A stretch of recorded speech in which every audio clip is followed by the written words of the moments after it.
Most people don't realize how normal this once was. For decades, Americans lived with a simple expectation. If you worked hard, stayed loyal, and did what was asked of you, life would hold together. Not perfectly, not lavishly, but steadily.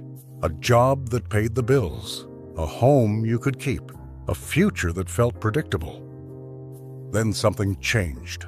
Not with a crash, not with a single headline, but quietly. In 2026, more than 1 million middle-class jobs disappeared without the usual warning signs. No sudden panic, no dramatic recession announcement, just a steady stream of layoffs, restructuring notices, and efficiency improvements. And what made this moment feel different was not only the number of jobs lost, it was why they were lost. This did not feel like a downturn. It felt like replacement. Across the country, people began asking the same question in private. Could my job be next? For the first time, layoffs were happening even at companies that were profitable, growing, and widely considered safe. That is the pattern that matters. Retail giants started cutting not cashiers, but planners and logistics staff, the quiet, well-paid professionals who keep systems running. When grocery bills rise faster than wages, people do not stop eating, but they do buy less. And when less moves through the system, fewer people are needed to manage it. The same logic shows up in technology. Companies that once promised long careers now quietly admit that the tools they built can replace the people who built them. Software writes software. Systems test themselves. Tasks that once required teams now run automatically, day and night, without rest. What hurts most isn't being fired. It's realizing the system no longer needs you. No one is angry. No one is blaming workers. Experience hasn't lost its value because it is wrong. It has lost value because it is slower and more expensive than code. Loyalty doesn't fail because it is meaningless, but because it no longer fits the math. That logic doesn't stay inside tech companies. It spreads.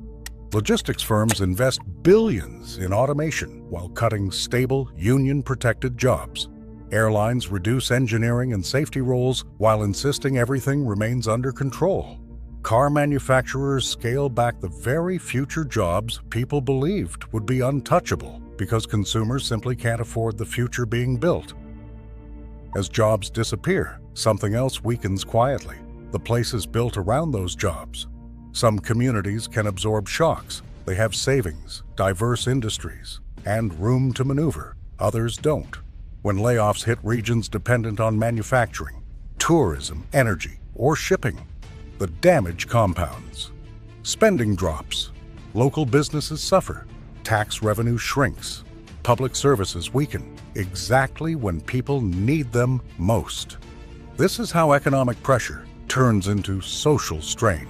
It doesn't arrive dramatically. It shows up as slower hiring, closed storefronts, delayed repairs, families moving away. Over time, the ground erodes beneath communities that were already stretched thin. And this is where today's economy reveals its most uncomfortable truth. The companies making these cuts aren't necessarily failing. Many are succeeding. They are rewarded for doing more with fewer people. Investors applaud it. Markets reinforce it. Efficiency becomes the highest virtue, even when stability, experience, and safety quietly lose ground. No villains are required, just incentives. That is why this moment feels different from past transitions. Previous shifts unfolded over generations. People had time. Children grew into new industries. Towns slowly reinvented themselves. This shift is happening in years. A 50-year-old professional can't retrain overnight. A community built around one employer can't pivot instantly. And a system that values speed above all else does not wait for people to catch up.